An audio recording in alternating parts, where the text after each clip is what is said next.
Hey guys, and welcome back. Tonight we're going to talk about the 4th of July. For many, it's a day of fireworks, barbecues, and celebration. A day to remember the birth of a nation, founded on the glorious ideals of liberty and equality. We think of powdered wigs, of solemn men signing a beautiful document with a feathered quill. But that is not our story tonight. Our story takes place in the same summer of 1776, but far from the quiet, dignified halls of Philadelphia. We are going to a place of mud, flies, and fear, a place where the lofty ideals of the Declaration of Independence were a distant academic rumor, and the reality was dysentery, starvation, and the constant, gnawing terror of facing the most powerful army on earth. Tonight, you are not a founding father. You are a common soldier in the Continental Army. And you are about to find out that the birth of a nation, for those on the ground, was less a glorious celebration and more a waking nightmare. So, before the cannonade begins, take a moment to like the video and subscribe, but only if you genuinely enjoy what we do here. And let me know in the comments where you're tuning in from and what time it is for you. It's always fascinating to see the global community we're building. All right, find a comfortable spot. Let the noise of the modern world fade away, and let's step into the grime and grit of the summer of '76 together. Imagine your name is Elias. You are a farmer from the Rocky Hills of western Massachusetts. Or you were. Now, you are a private in the 8th Massachusetts Regiment. 6 months ago, you had signed on, your head full of stories about defending your rights as an Englishman against a tyrannical king. You had imagined a short, heroic adventure. The reality is this sprawling, chaotic, and profoundly miserable camp outside New York City.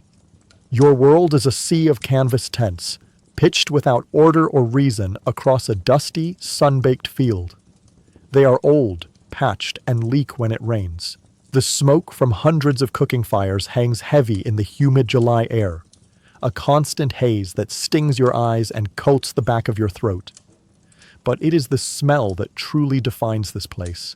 It is a thick, inescapable stench, a complex perfume of unwashed human bodies, simmering pots of questionable meat, stagnant water, the sharp tang of gunpowder, and, most overpoweringly, the foul odor from the overflowing latrine pits that have been dug too close to the camp.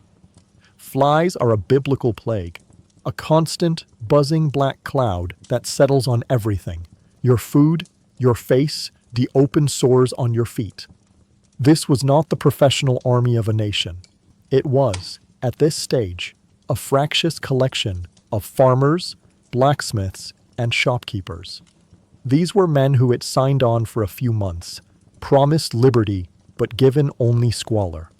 They were New Englanders who deeply distrusted the men from Virginia, and Pennsylvanians who thought the men from Massachusetts were arrogant fanatics.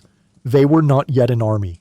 They were an argument, held together only by a shared, vague sense of grievance and the formidable will of their commander, General Washington. The uniforms were a joke. While some units had proper blue coats, most men like you wore the same homespun linen shirt and breeches they had worn on their farms. Your shoes, if you were lucky enough to have them, were thin, worn, and offered little protection from the rocky ground. You sit outside your tent, trying to find a sliver of shade. You are cleaning your musket, a heavy, clumsy, and unreliable weapon. You are supposed to be cleaning it, but mostly you are just thinking. You are not thinking of liberty or the rights of man. You are thinking of the cool, clean smell of the air back home after a rainstorm. You are thinking of the taste of your wife's apple cider. You are thinking of your small, stony field that, for all its troubles, never smelled as bad as this. Homesickness is a physical ache, as real as the constant gnawing hunger in your belly. The food is a daily misery. Breakfast, if it comes, is a chunk of hardtack, a flour and water biscuit baked until it is as hard as a rock. It is infamous among the soldiers for breaking teeth, and you have to soak it in watery ale or soup for an hour just to make it chewable.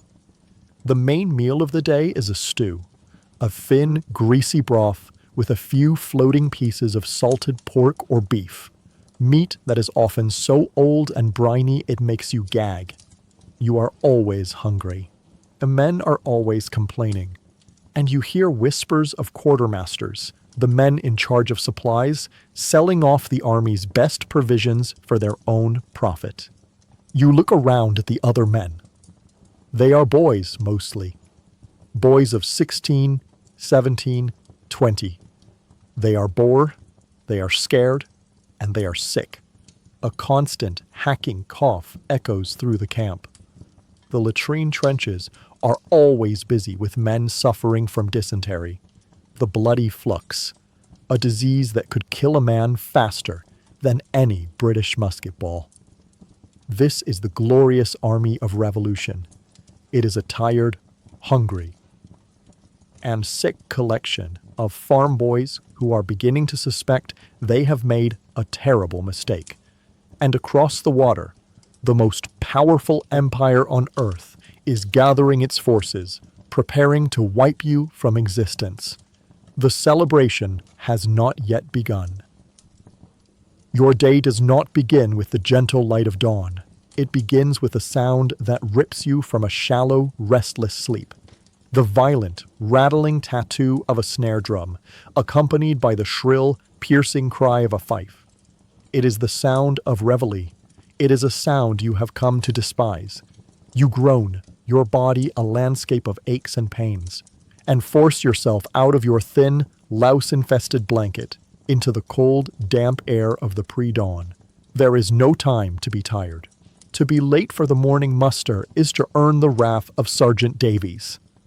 You stumble out of your tent into the gray half-light. All around you, hundreds of other men are doing the same, a mass of weary, disheveled figures emerging from their canvas holes. You fall into a ragged line with the other men of your company. Sergeant Davies, a hard-faced veteran of the French and Indian War with a voice like grinding gravel, stalks down the line, his eyes missing nothing. His gaze is a physical weight, searching for any infraction. He stops in front of a young boy from Concord, jabbing a finger at the boy's musket. "Rust, Private. Do you expect to fight the King's regulars with a rusty musket? Or do you intend to throw it at them?" The boy stammers an apology, his face crimson with shame. The sergeant moves on. He is a harsh man, but you know in a distant academic way that his harshness is an attempt to keep you all alive. After a meager breakfast of cold, hard biscuit, the real work begins, the drill. For hours upon excruciating hours, you stand on the dusty parade ground under the rising sun. The officers, many of whom are little more than popularly elected farmers with no real military experience, shout commands they barely understand themselves, from a well-worn copy of a British training manual.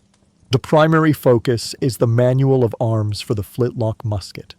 It is a complex 16-step ballet of movements that must be performed in perfect unison. "Handle cartridge," you hear the officer cry. You reach into your cartridge box and pull out a paper tube containing black powder and a lead ball. "Prime." You bite off the end of the cartridge with your teeth. The salty, sulfurous taste of gunpowder is a constant presence in your life. And pour a small amount of powder into the pan of your musket. "Shut pan." You snap the frizzen closed. "Charge with cartridge." You shove the rest of the cartridge down the barrel. "Draw rammer." Ram down cartridge. Return rammer. Each step is a separate, precise motion.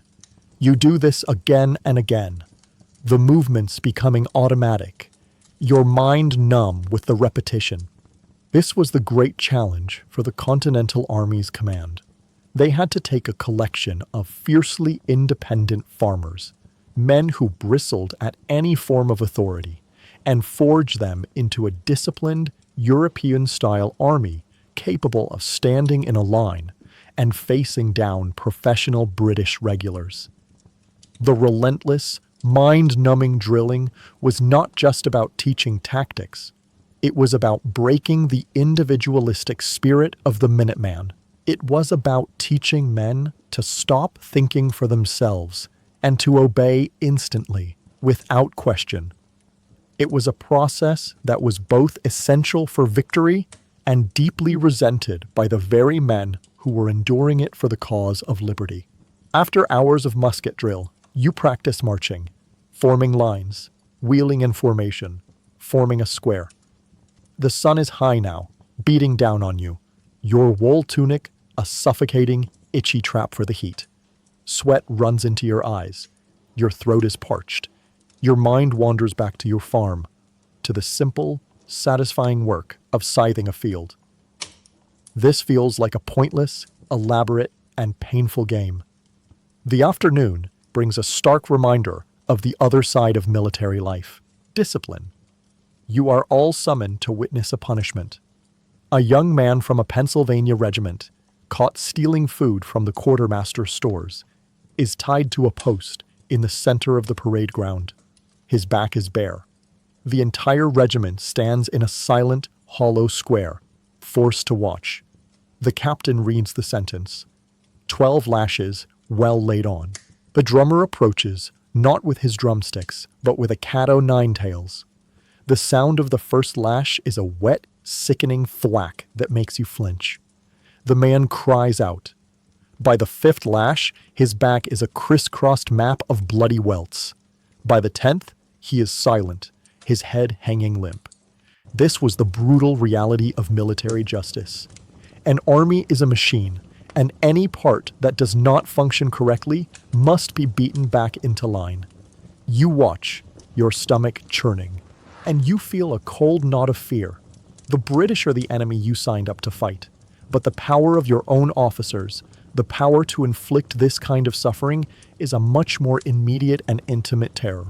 The promise of liberty feels very far away when you are watching a man being whipped for the crime of being hungry.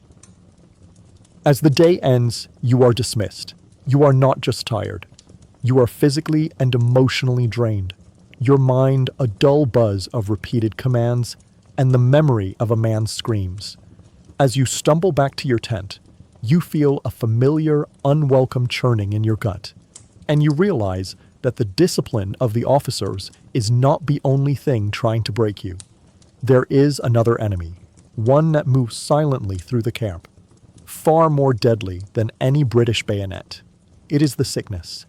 As the sun sets on another exhausting day of drill, you return to your tent not just tired, but with a sense of unease. The churning in your gut you felt on the parade ground has not subsided. It is a familiar and deeply unwelcome feeling, one shared by hundreds of men in this sprawling, filthy camp. You know this is not just the fatigue of labor. This is the prelude to sickness. You now understand that the greatest threat you face is not the British fleet anchored in the harbor, but the very ground on which you live. The camp is a paradise for an invisible enemy. The summer heat beats down, turning the entire area into a great, slow-cooking stew of human misery. The latrine pits, simple, deep trenches dug into the earth, are overflowing, their foul contents seeping into the ground, just yards from the cook fires and the wells from which you draw your water. The air is thick with the buzz of flies, which move without prejudice from the latrines to your meager rations of salted pork. Personal hygiene is a forgotten luxury. Men are packed dozens to a company, sleeping side by side on the damp ground, sharing blankets, cups, and a host of ailments. This was the grim reality of 18th century military encampments.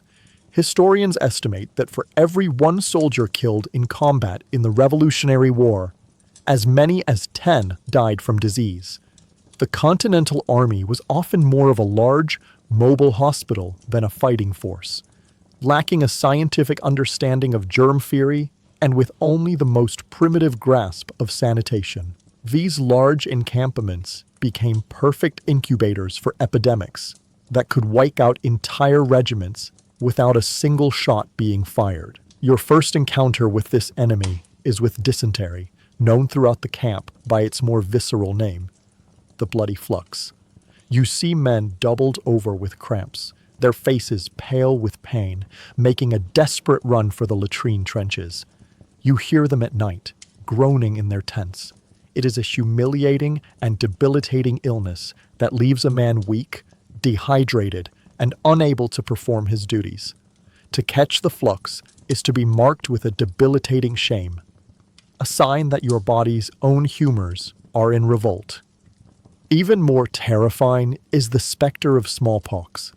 You see men with the first signs, a fever, a rash, being quickly and quietly removed from their companies. They are sent to the pest house, an isolated barn or tent on the far outskirts of the camp. Everyone knows that to be sent to the pest house is a death sentence. It is a place of quarantine where men are left to suffer through the horrific progression of the disease alone, their bodies covered in painful pustules. No one who enters ever returns. The fear of smallpox is so great that men will hide their symptoms, trying to pass off a fever as simple exhaustion until it is too late. Then there is camp fever or typhus, spread by the body lice that are a constant itching torment for every soldier. You spend your evenings picking the tiny insects from the seams of your wool tunic, but it is a losing battle.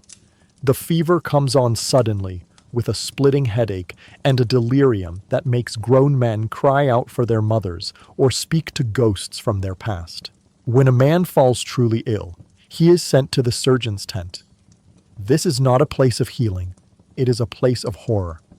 The surgeons, often poorly trained and working with crude instruments, have only a few tools at their disposal, all of them based on the ancient theory of balancing the body's four humors. If you have a fever, they believe you have an excess of hot, angry blood. The prescription is bloodletting. You watch as a surgeon takes a lancet to the arm of a young man, already weak from dysentery, and drains a pint of his blood into a small bowl, convinced this will cool his fever. In reality, it only hastens his death. For other ailments, the surgeon might prescribe a purge, a powerful emetic made of tartar or mercury that causes violent vomiting and diarrhea, further dehydrating an already weakened patient. You lie in your tent at night, listening to the chorus of coughs, groans, and retching that fills the darkness. You feel the churning in your own stomach, and you pray to a God you have not spoken to in months. You do not pray for victory. You do not pray for liberty. You pray that you will be able to keep down tomorrow's breakfast. In this war, you have come to understand, courage is not about facing enemy fire. It is about surviving the night in your own tent. It is a lottery of death, drawn not on the battlefield, but in the water bucket and the latrine trench. And you have no way of knowing if your number has already been called.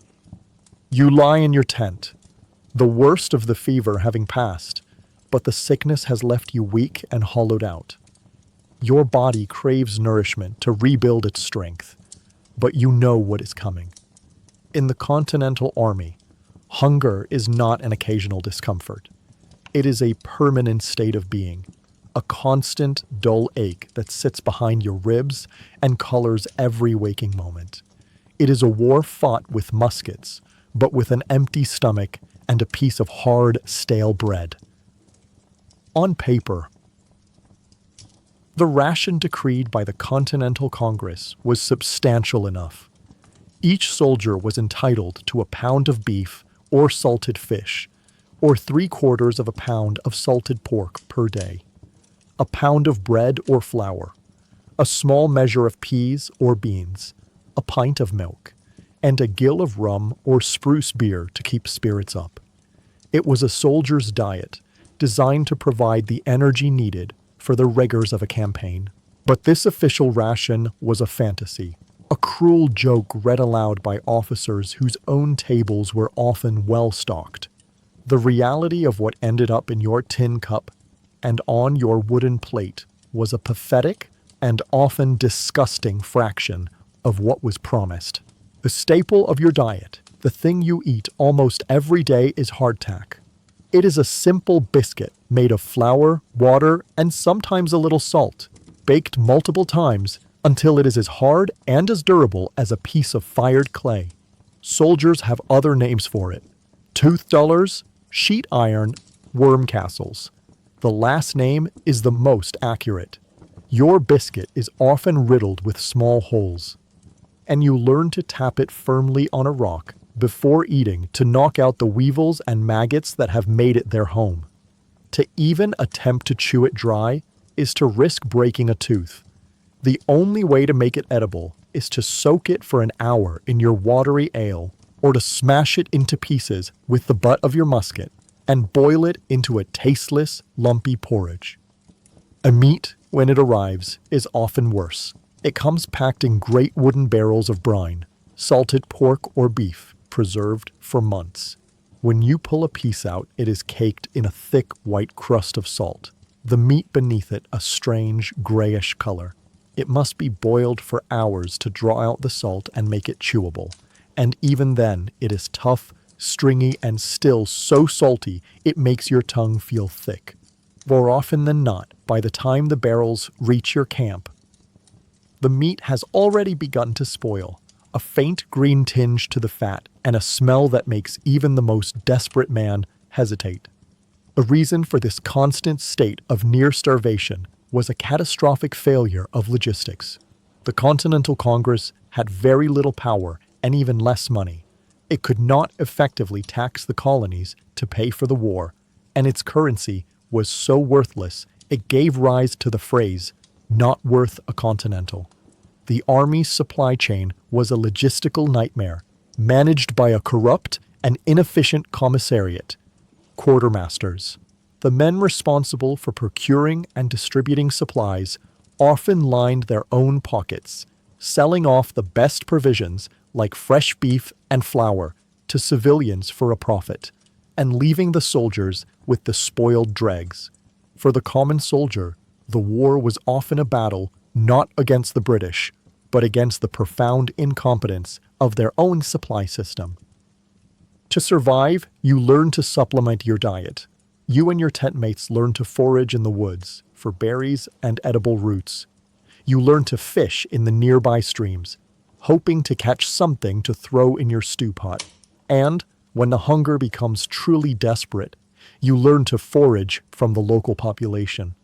A lone chicken from a nearby farm, a few potatoes dug from a field in the dead of night.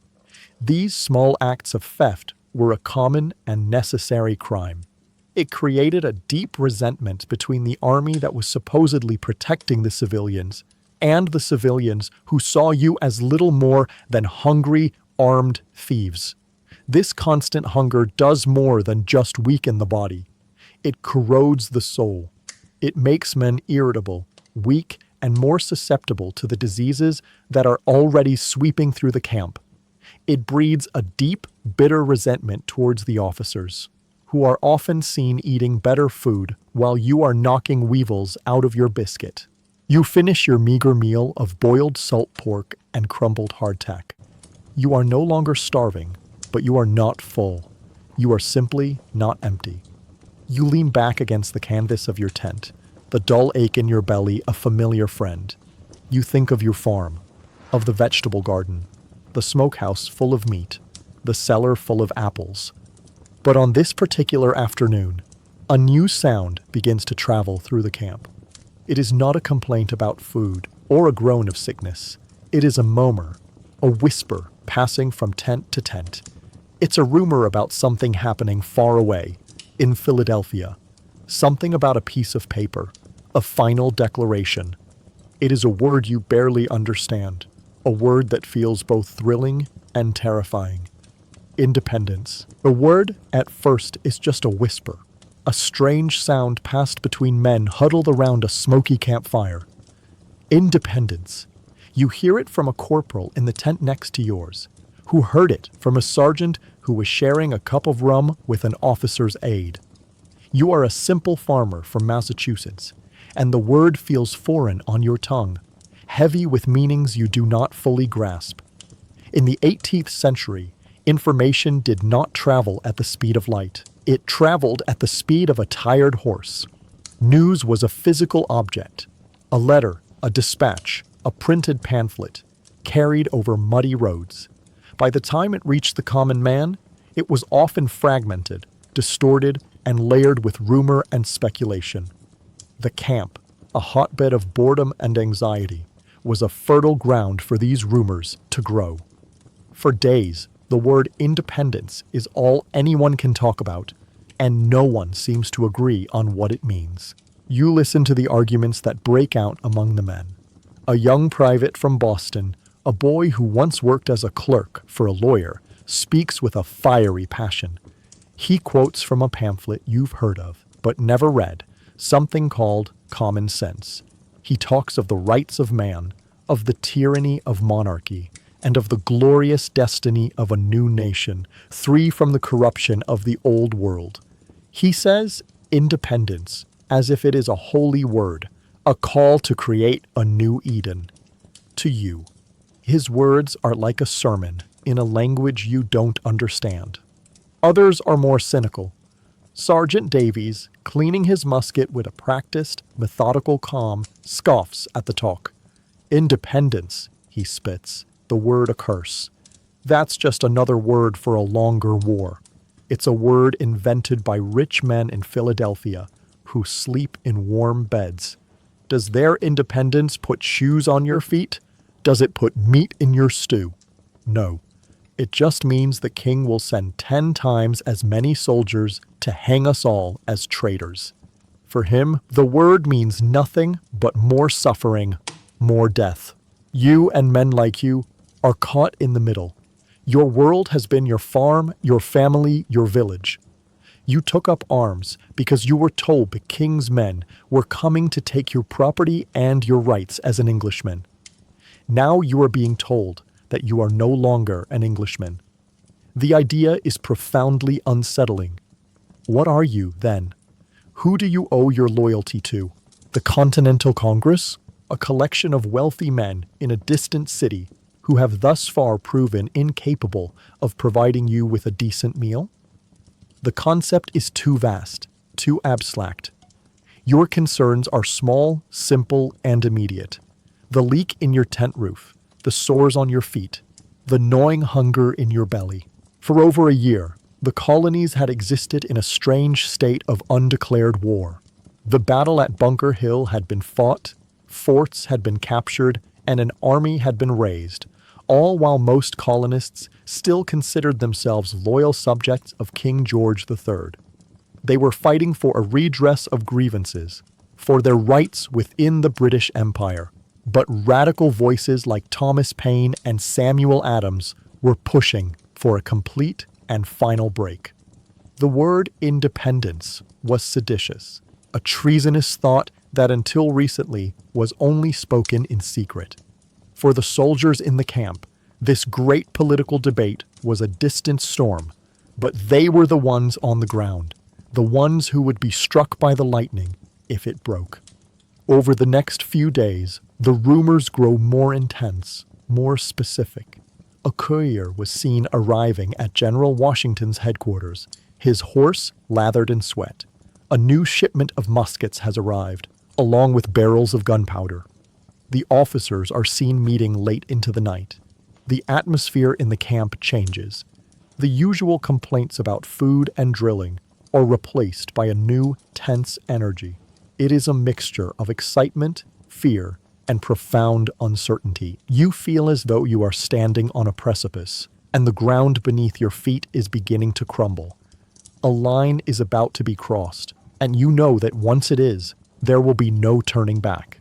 Then one hot afternoon, the drums begin to beat a new rhythm, not the familiar call to drill or to a meal. It is the call to assembly. Sergeants move through the camp, shouting, "Fall in, on the parade ground, the whole army." The rumors stop. The whispers fall silent. A new, heavy quiet descends upon the camp as thousands of men leave their tents and begin to march towards the great central field. Something is happening. The waiting is over. An officer is standing on a wooden platform at the head of the assembly, holding a large, official-looking piece of parchment. You take your place in the ranks, your heart pounding, and you wait. You are about to hear the words that will change your world forever. You stand in the ranks with the rest of your regiment, a single man in a sea of thousands. The hot July sun beats down on the parade ground, and the air is still and heavy. A profound silence has fallen over the assembled army. The usual sounds of the camp, the coughing, the complaining, the distant hammering, are gone, replaced by a tense, collective intake of breath. You look at the faces of the men around you. They are farmers, blacksmiths, and shopkeepers, just like you. And on every face, you see the same expression, a mixture of hope, confusion, and deep, unspoken fear. Your musket feels heavy in your sweaty hands. Your stomach, as always, is empty. On a low wooden platform, at the head of the assembly stands an officer you recognize as one of General Washington's aides, a man with a stern, serious face. He holds a large, official-looking piece of parchment in his hands. He unrolls it with a loud crackle that seems to echo across the silent field. He waits for every man to be perfectly still, and then he begins to read. His voice is strong and clear, carrying across the ranks.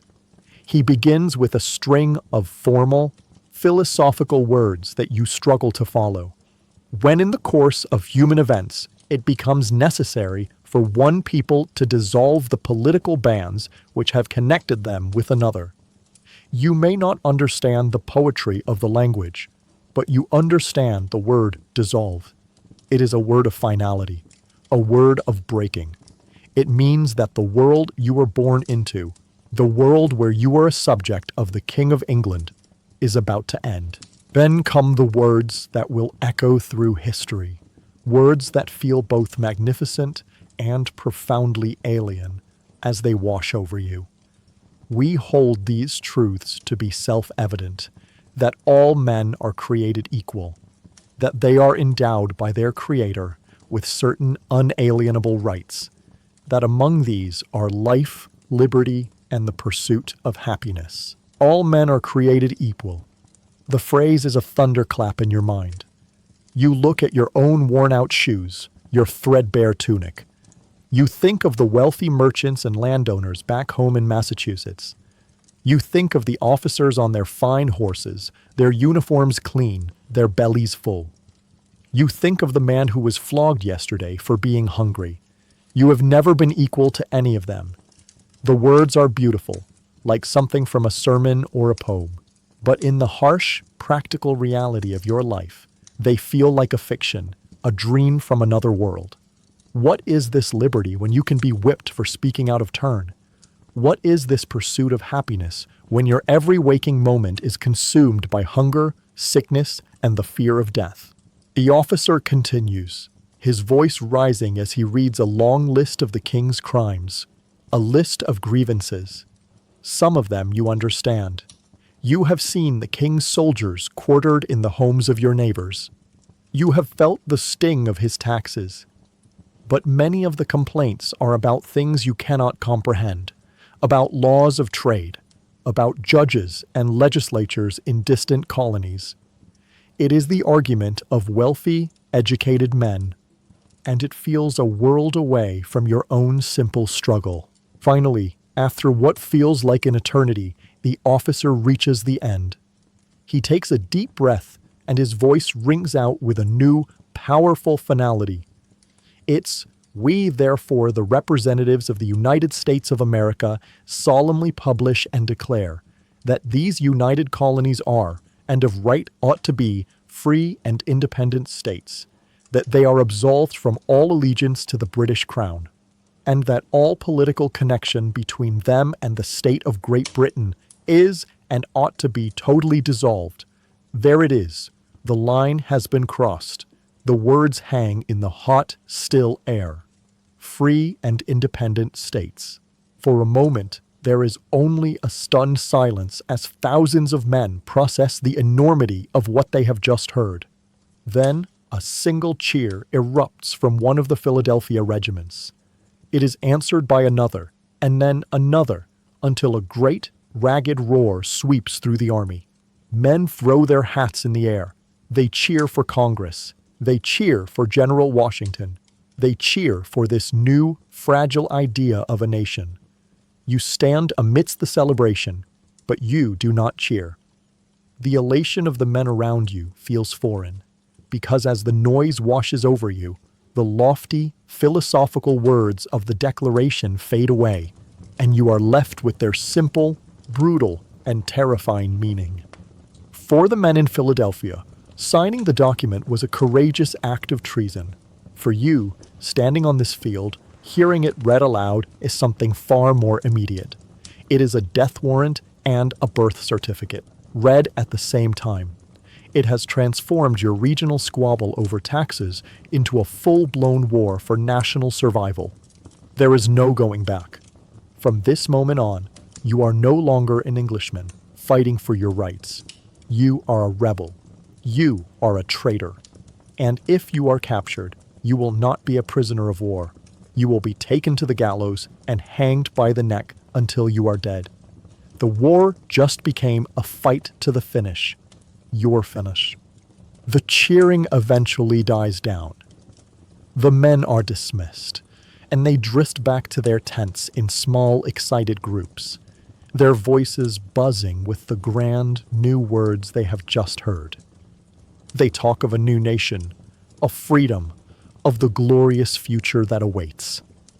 You walk with them, but you are not one of them. Their excitement feels like a foreign language. Your mind is not filled with the lofty ideals of liberty. It is filled with the simple, stark image of a rope. You lie on your thin blanket in the oppressive heat of your tent, and you cannot escape the thought, traitor. It is a word as ugly and as final as a gravestone. Before today, you were a protester, a disgruntled colonist, an Englishman demanding his rights from a king who had overstepped his bounds. There was always a way back. You could have finished your enlistment, gone home to your farm, and complained about taxes for the rest of your life. But that world is gone now. The Declaration has burned that bridge. There is no home to go back to, not in the way there was before. To go home now would be to desert a new country, and to be caught by the British would be to face the ultimate penalty. The fear of the gallows is a cold and constant presence in the back of your mind. It is a specific and deeply shameful fear. A soldier expects to die in battle, from the clean, honorable wound of a musket ball or a bayonet. It is a death that will be remembered, a sacrifice spoken of with pride.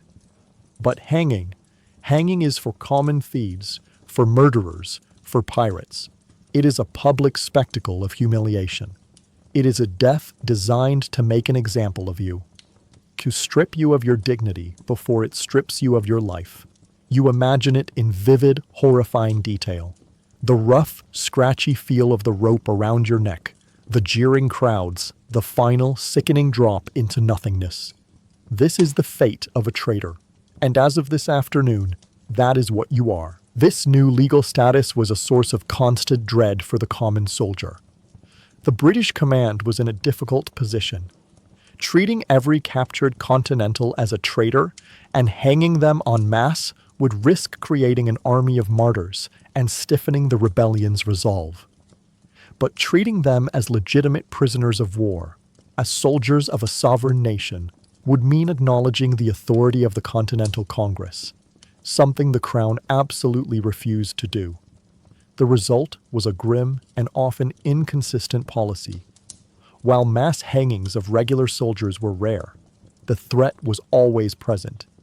Captured officers were sometimes treated well in an effort to entice them to switch sides.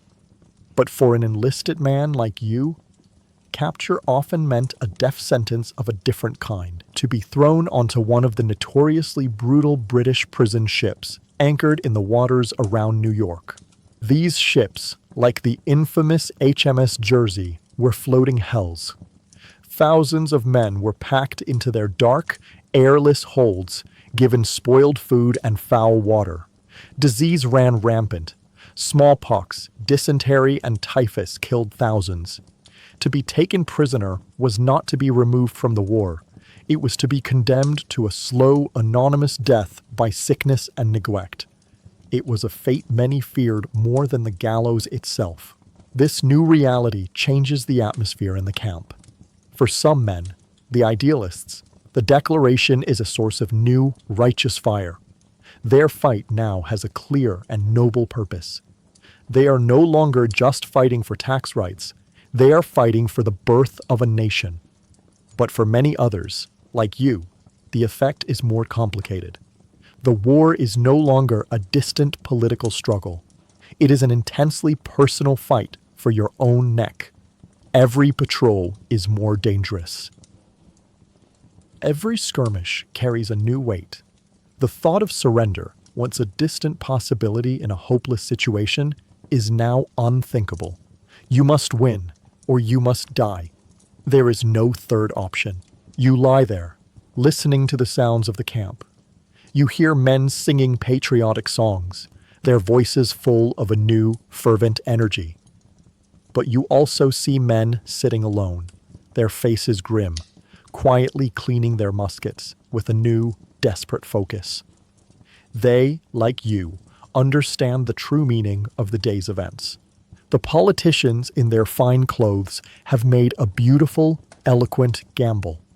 But you, the common soldier, are the coin that has been tossed in the air, and you do not know how you will land. In the days immediately following the reading of the Declaration, a strange, volatile energy crackles through the camp. The army is a powder keg of conflicting emotions.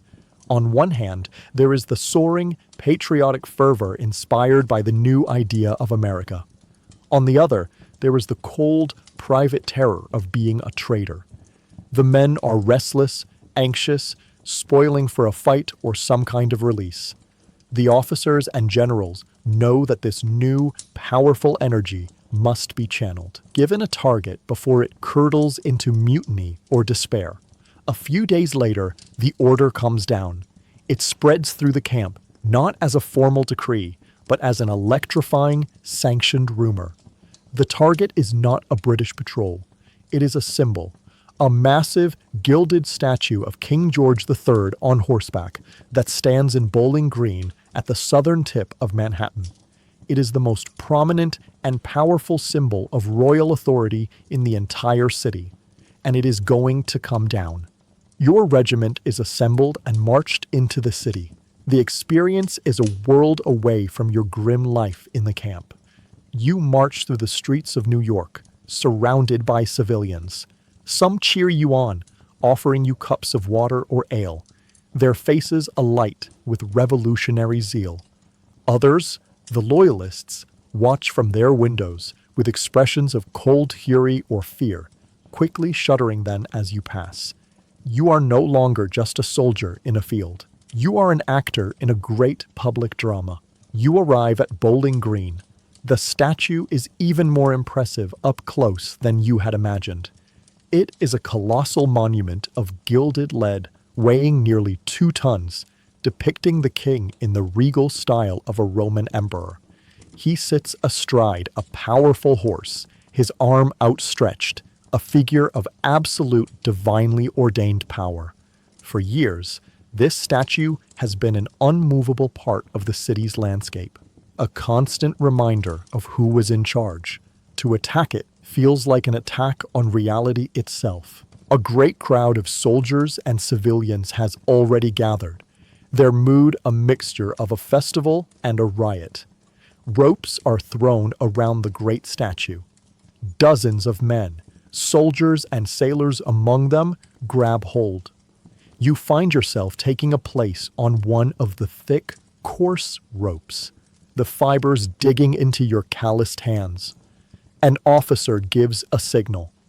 and everyone pulls. At first, the statue does not move. It is a mountain, mocking your efforts. A collective groan goes up from the crowd. The officer shouts encouragement. "He is only a man made of lead," he yells. "Are we not men of iron? Pull!" You all pull again, this time with a great unified roar of exertion. You feel a deep, groaning vibration through the rope. There is a sharp cracking sound as the marble pedestal begins to fail.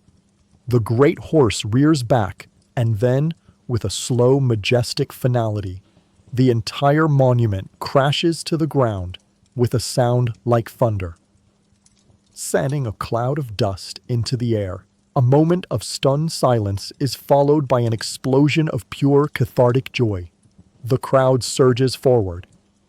The symbol of their oppression, the great king who had looked down on them for so long, now lies broken at their feet. It is a profoundly empowering moment. You watch as men climb onto the fallen statue, attacking it with hammers and saws. With a great effort, they manage to saw off the king's head. They parade it through the streets, a grotesque trophy of their newfound liberty. This was more than just symbolic vandalism. It was a practical act of war. The 2 tons of lead from the fallen statue were not simply discarded or thrown in the river. The great pieces were broken up, loaded onto wagons, and carted away to the foundries in Litchfield, Connecticut. There, patriot women would melt down the king's likeness into musket balls for the Continental Army. In a supreme act of irony, a very symbol of King George III was methodically transformed into over 42,000 bullets that would be fired back at his own troops. The king was, quite literally, being repurposed to fight himself. As the chaos subsides, you stand there, your hands raw from the rope, your ears ringing. You look at the empty, broken pedestal where the king once stood. The air feels different. A line has been crossed, and an irreversible statement has been made. For the first time, the word independence feels real. It is not just a phrase on a piece of paper. It is an empty space where a tyrant used to be. But as you look past the cheering crowd, out towards the harbor, you see a new sight. A forest of new masts appearing on the horizon. Not just a few ships, but dozens. Then 100. Then more. The symbolic king is gone, but the real king's army, in all its terrifying, overwhelming power, has just arrived. The cheers of the crowd, who tore down the king's statue, begin to die down, replaced by a low, uneasy murmur. Your brief, cathartic moment of revolutionary fervor evaporates like morning mist under a hot sun. You and the other soldiers turn your gaze away from the empty pedestal and look towards the harbor, towards the Narrows, where the sea meets the sky. What you see there silences every man. It began with a few ships, then a dozen, but now it is a forest of wooden masts and white canvas sails, so numerous they seem to choke the entire horizon.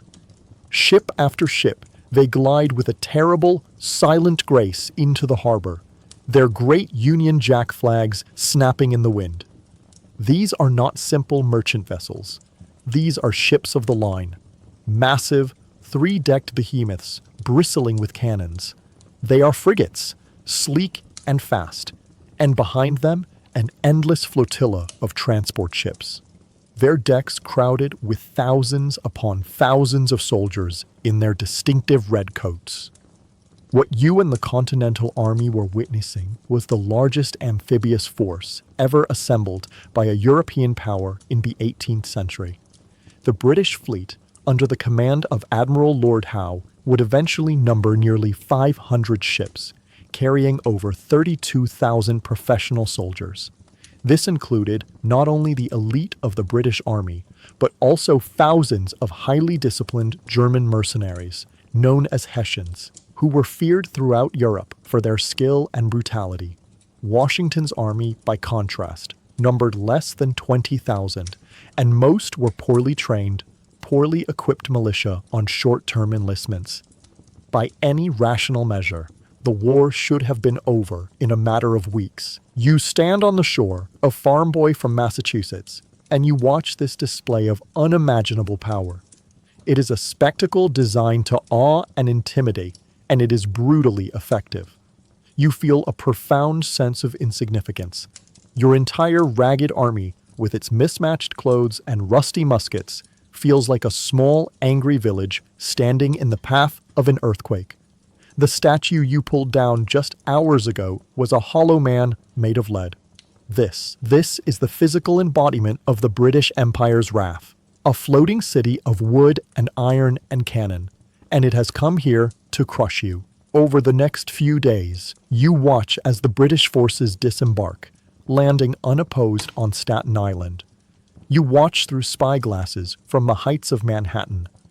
The operation is a marvel of professional military logistics.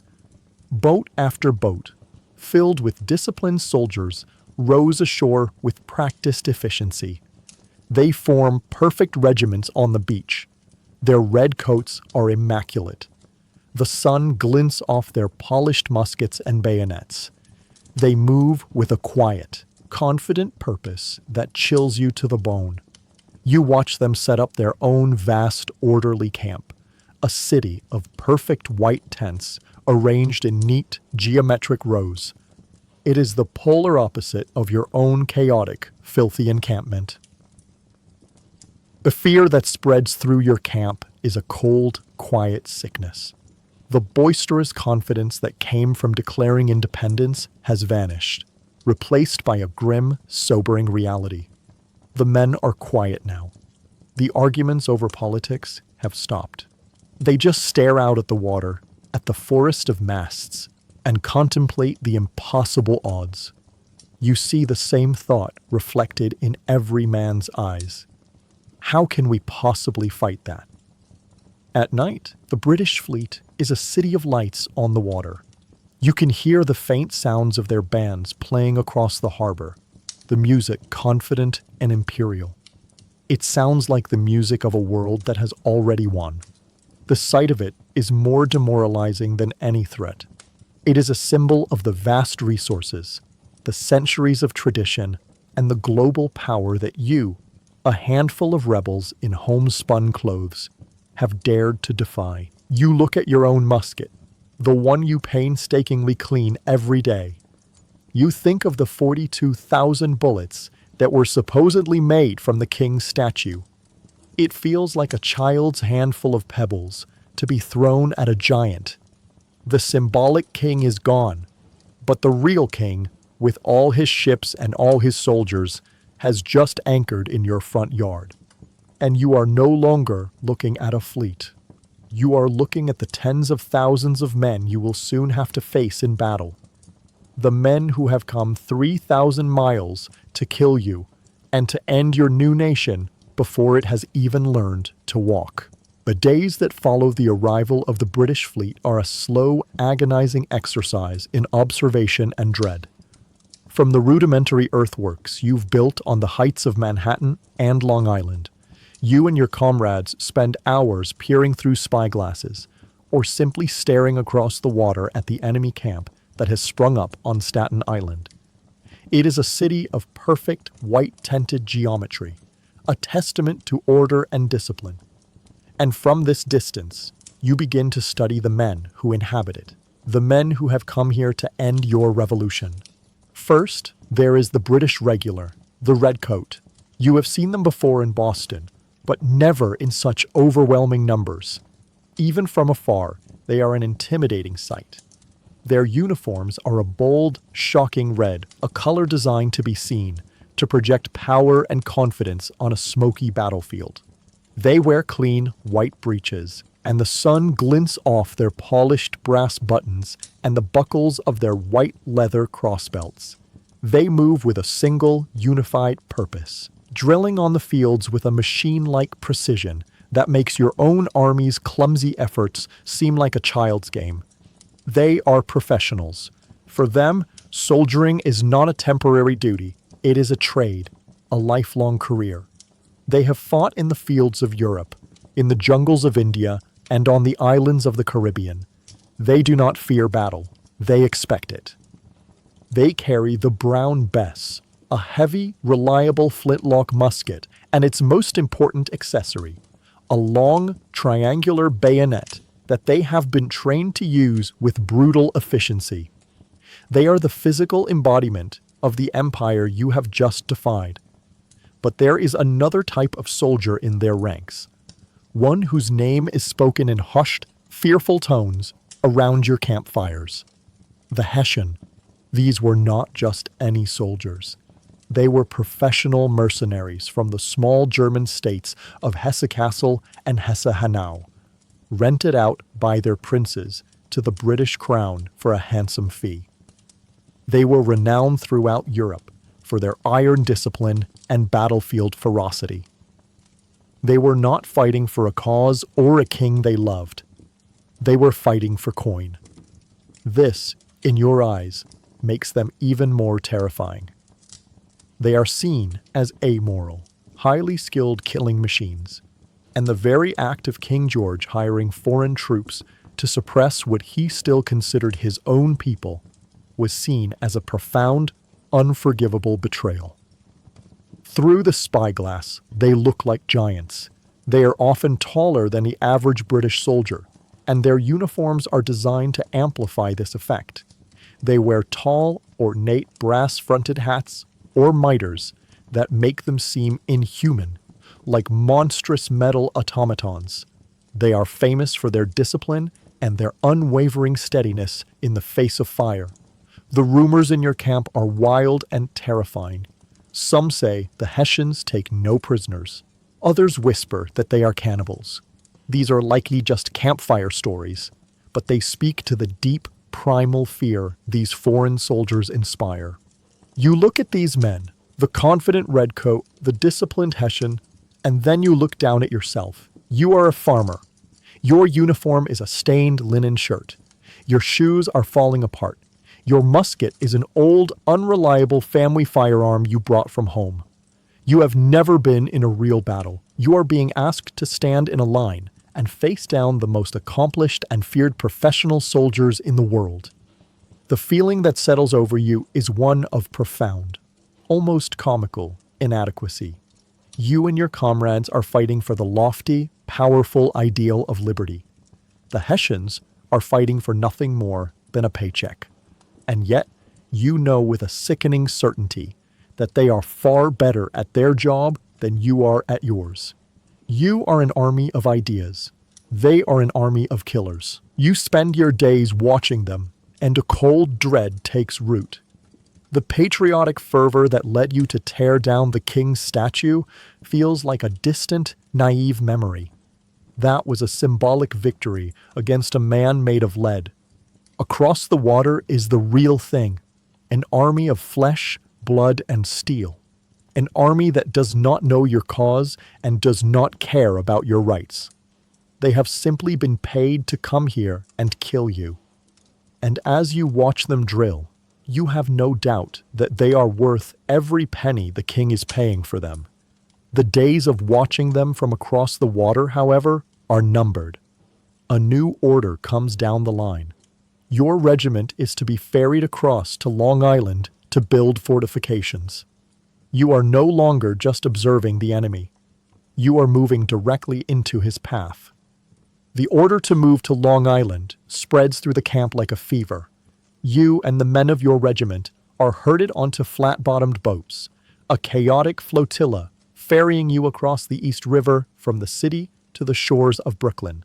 The mood is a mixture of grim determination and barely suppressed terror. You are no longer watching the enemy from a safe distance. You are deliberately moving into his path. You are baiting the trap. The next week is a blur of back-breaking labor under the hot August sun. You are no longer drilling on a parade ground. You are digging. You are part of a massive effort to construct a line of fortifications on the heights of Brooklyn, a series of earthworks, redoubts, and trenches that General Washington hopes will be the key to defending New York. The work is grueling. You spend 10 hours a day with a shovel and a pickaxe. Your hands, which had just begun to heal from the miseries of the camp, are once again a mass of blisters and raw skin. But this labor feels different. It has a desperate, immediate purpose. Every shovelful of dirt is part of a wall that might, if you are lucky, stop a British cannonball. One afternoon, your company is sent out on a forward patrol. Your mission is to scout the dense woods and thickets that lie between your lines and the British positions. You move in a skirmish line, spaced out, your muskets held at the ready.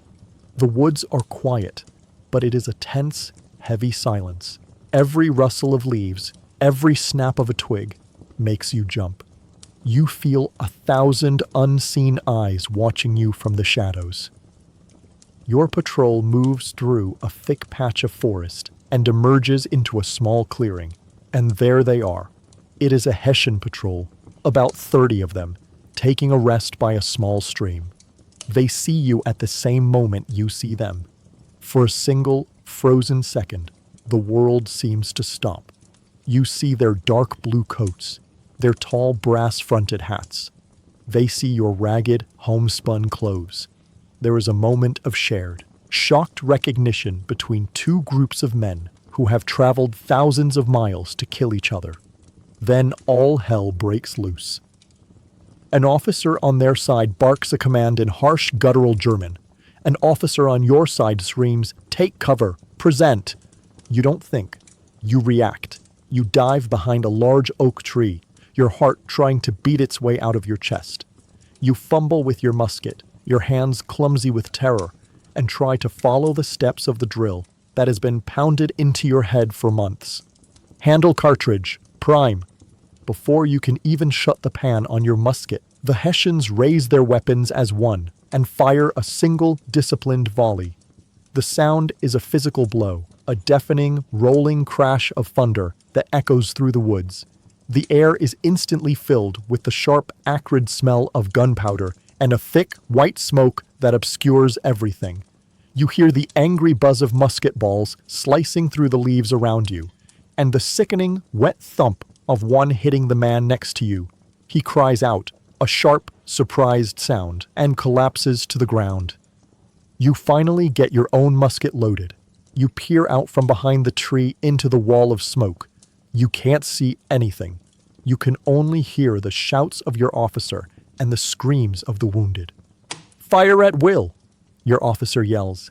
You raise your musket, point it into the white haze where you think the enemy is, and pull the trigger.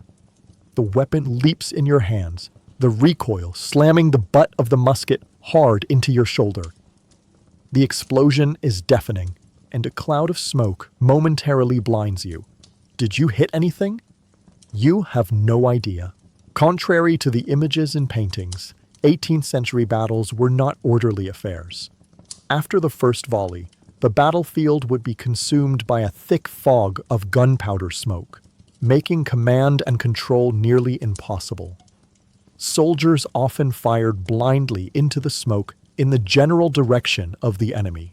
The flintlock musket was a notoriously inaccurate weapon, effective only when fired in massed volleys at relatively close range. Combat often devolved into a chaotic and terrifying series of blind volleys, followed by a brutal bayonet charge to decide the issue. You frantically try to reload. Your hands are shaking. You spill half the powder from your next cartridge onto the ground. The noise is overwhelming. The smoke is choking. This is not a battle. This is chaos. This is terror. You hear the shrill blast of your officer's whistle. Retreat. Back to the lines. Retreat. Your patrol is outmatched and outmaneuvered. You don't hesitate. You turn and run, crashing through the undergrowth, your only thought to get back to the relative safety of your own fortifications. You run, not out of cowardice, but out of a primal, overwhelming instinct for survival. You finally stumble back behind your own lines, your lungs on fire, your ears ringing. The skirmish lasted for perhaps 5 minutes, but it felt like a lifetime. You have survived your first taste of combat. It was nothing like you imagined. It was not heroic. It was not glorious. It was just loud, smoky, and terrifying. You have fired your weapon in anger, and you have no idea if you accomplished anything other than not dying. And you know, with a new and dreadful certainty, that this small chaotic encounter was just a prelude. The real battle is yet to come. You spend 2 days in the muddy trenches of Brooklyn Heights, living in a state of quiet, abject terror. Your world has shrunk to this small patch of fortified earth. In front of you, you can see the British Army, confident and patient, slowly setting up their siege lines, preparing for the final, inevitable assault. Behind you is the East River, and beyond it, the Royal Navy, a fleet of warships that has sealed any hope of escape. You are trapped. The mood in the ranks is one of grim resignation. The men don't talk of fighting anymore.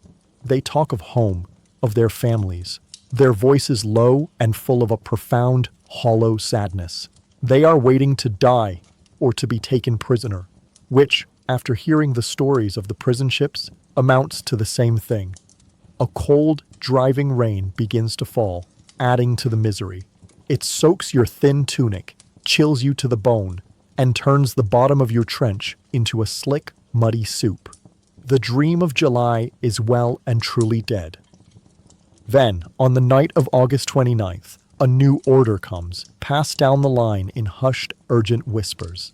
It is not an order to prepare for a final, glorious charge. It is an order to prepare for the deepest, most humiliating act a soldier can perform, a retreat. But this is to be a retreat of absolute silence and deception. Under the cover of the storm and a miraculously thick fog that rolls in off the river, Washington is attempting the impossible, to evacuate his entire 9,000-man army, along with their supplies and cannons, across the East River to Manhattan, directly under the noses of the British. The entire operation is a desperate, insane gamble.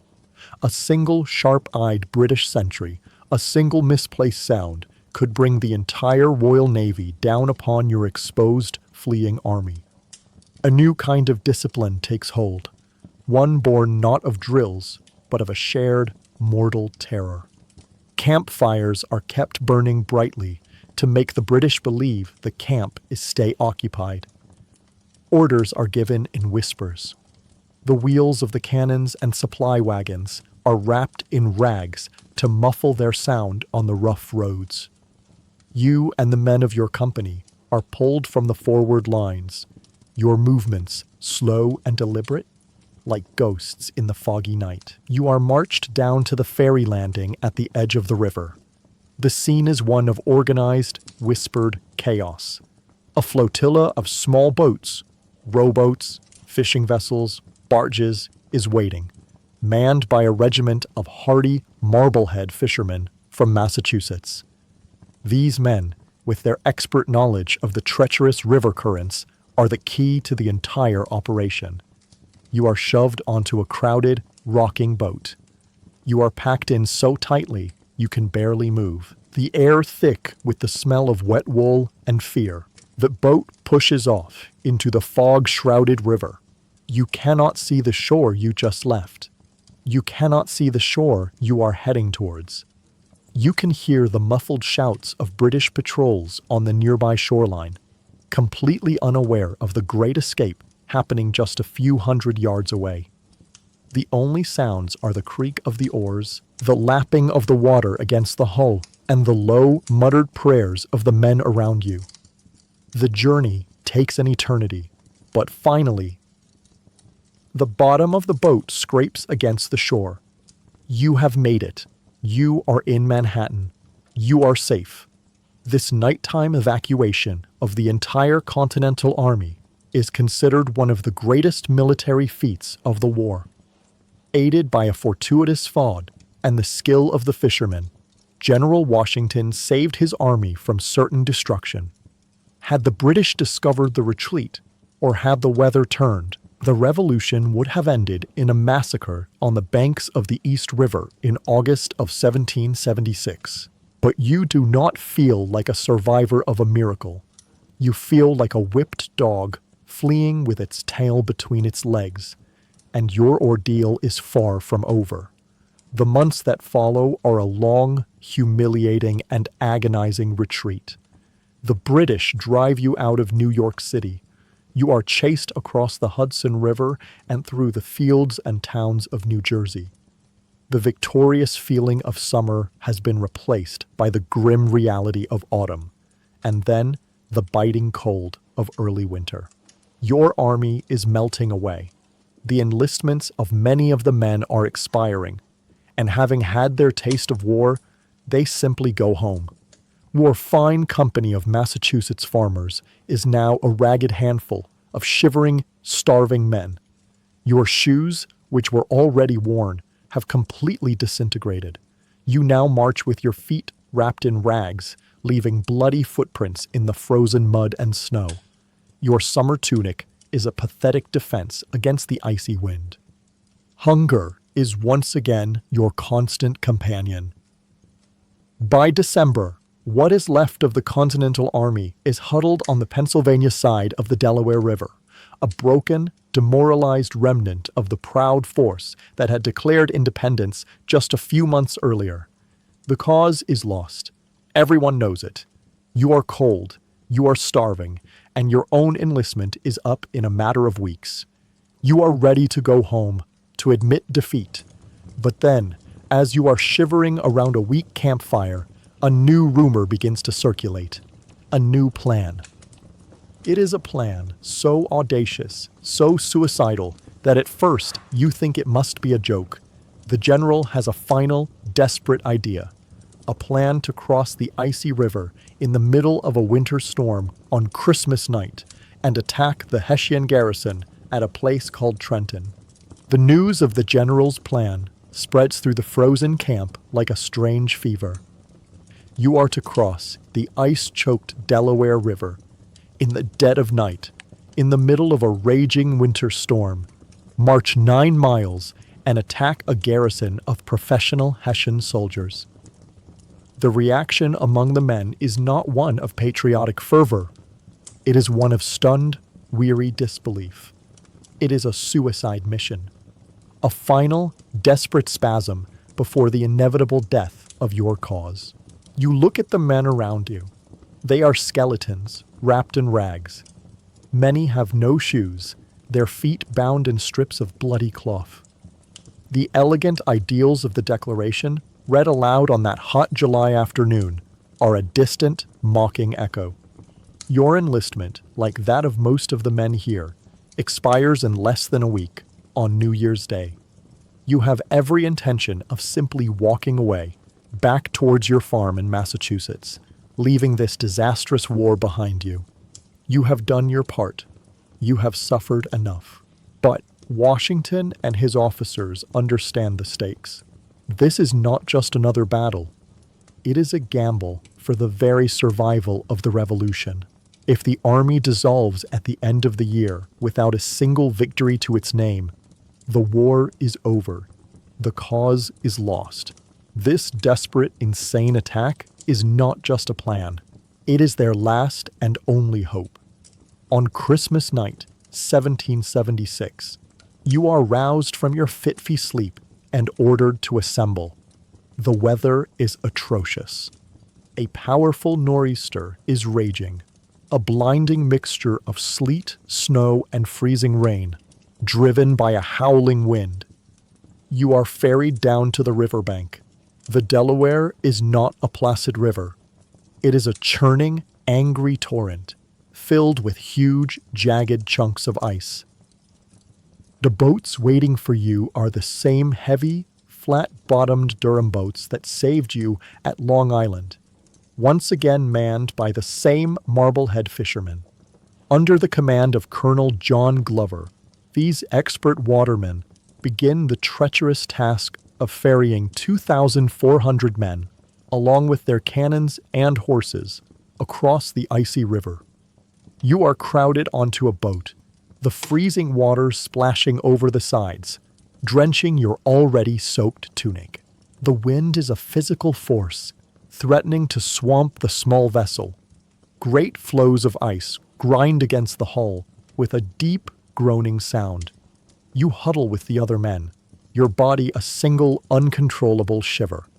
You wrap your flintlock musket in your blanket, a desperate attempt to keep the powder dry. Most men do not believe they will survive the crossing, let alone the march or the battle to come. The crossing takes all night, far longer than planned, but miraculously, the army makes it to the New Jersey side, and now, the second part of the ordeal begins, the 9-mile march to Trenton. The march is a special kind of hell. The storm is still raging. The road is a sheet of ice covered in a layer of snow. Men slip and fall constantly. Those without shoes, their feet wrapped only in rags, weave a trail of bloody footprints in the fresh snow. The cold is a physical enemy, seeping into your bones so deep that you lose all feeling in your hands and feet. You march in a column of posts, a silent, shuffling procession of misery, the only sound the howling of the wind and the low, muttered curses of the men. 2 of your comrades simply lie down by the side of the road, unable to go on, and freeze to death. You do not march with thoughts of liberty. You march with the single, mechanical thought of putting one frozen foot in front of the other. Just as the bleak, gray dawn is breaking, you arrive at the outskirts of Trenton. The Hessians, celebrating the holiday, have let their guard down.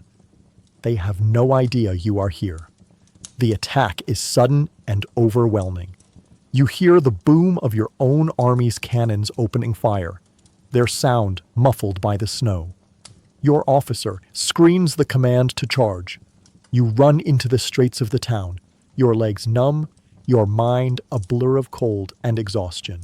The Hessians are scrambling from the houses, trying to form ranks, their faces a mixture of sleep, confusion, and terror. The battle is a short, sharp, chaotic affair. You fire your musket into a group of blue-coated soldiers. You see one of them fall. You try to reload, your fingers too cold to properly handle the cartridge. The fight devolves into a messy street brawl. The Battle of Trenton was a stunning and almost miraculous victory. In less than an hour of fighting, the Continental Army, on the very brink of collapse, managed to capture nearly 900 professional Hessian soldiers, suffering only a handful of casualties themselves. While a small battle in military terms, its effect on morale was a thunderclap. It was the victory that saved the revolution. You stand in a street in Trenton as the surviving Hessians are rounded up. Their faces a picture of disbelief. You are exhausted. You are freezing. Your clothes are soaked. But you are alive. And you have won. For the first time, the word victory feels like more than just a politician's dream. It does not erase the months of suffering, the hunger, the sickness, the fear. But it is a single defiant glimmer of hope in the heart of a long, dark winter.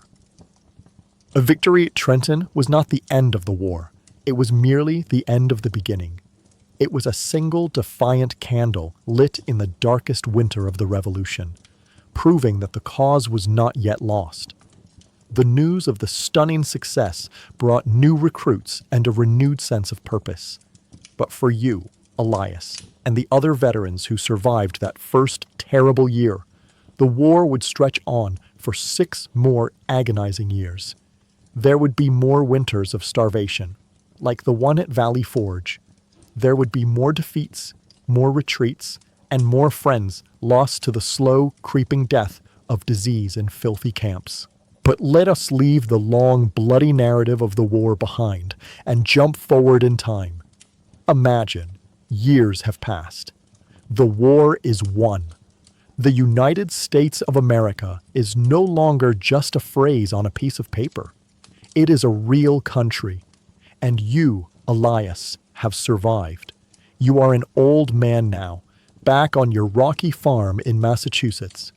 Your hair is white, your hands are gnarled with age, and you walk with a permanent limp from a piece of shrapnel that found your leg at the Battle of Monmouth. Your lungs have never been the same since that first summer outside New York, and every cold winter brings with it a deep, rattling cough. It is the 4th of July. From the nearby town, you can hear the cheerful pealing of church bells and the celebratory crack of fireworks. A sound that always makes you flinch, for it sounds too much like musket fire. Your grandchildren are excited, their heads filled with the glorious stories of General Washington and the brave heroes who fought for freedom. They see you as one of those heroes.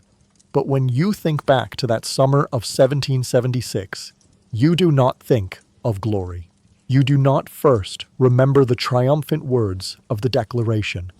You remember the smell of the camp, a thick, suffocating stench of smoke and sickness. You remember the taste of the hardtack, the feeling of your teeth struggling against the rock-hard biscuit, the subtle horror of knocking the weevils out before you ate. You remember the face of the young boy who was flogged for stealing food, and the sound his back made when the lash struck. You remember the profound, overwhelming terror of seeing the British fleet fill the horizon, a forest of masts that promised your annihilation. You remember the blind panic of the retreat from Long Island, the mud sucking at your worn-out shoes. You remember the icy water of the Delaware on Christmas night, a cold so deep it felt like death itself. And most of all, you remember the faces of the friends who did not survive. Not the ones killed by a clean British bullet, but the ones who died slowly and miserably from the bloody flux or the fever. Their bodies wasted away in a dirty tent. The war for independence would last for 8 long years. Nearly 25,000 American soldiers and sailors would die during the conflict. The vast majority of them, an estimated 17,000, would not die from enemy action, but from disease, malnutrition, and exposure in the squalid camps and horrific prison ships. For every one of the 56 men who signed the Declaration of Independence in Philadelphia, risking their property and their sacred honor, hundreds of ordinary men like you risked everything else, their bodies, their health, and their lives.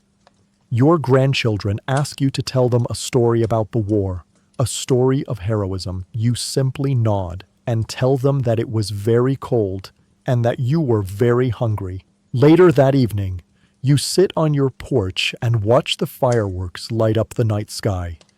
You think of the elegant, looping signature of John Hancock on the Declaration. You think of the promise of life, liberty, and the pursuit of happiness. And you, an old, tired farmer with a limp and a cough, understand the true and terrible cost of those words. You know the truth, that liberty is not a self-evident truth handed down from on high. It is a fragile, expensive thing, purchased at an almost unbearable price.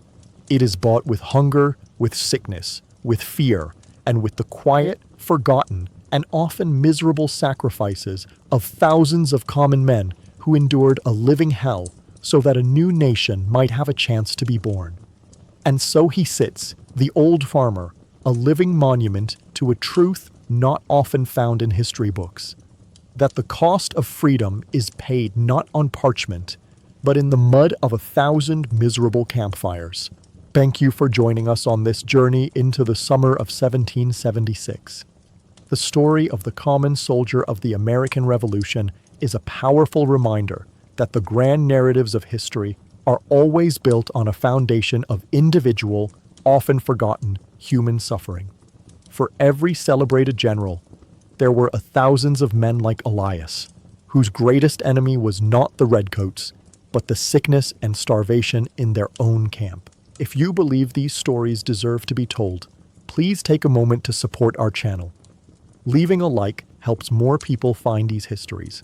And be sure to subscribe so you never miss our next exploration into the past. And now we'd love to hear from you. Let me know in the comments, what part of the soldier's daily life did you find the most shocking? The constant hunger, the threat of disease, or the psychological weight of suddenly being declared a traitor? Thank you again for your time. Until our next journey to the past, sleep well.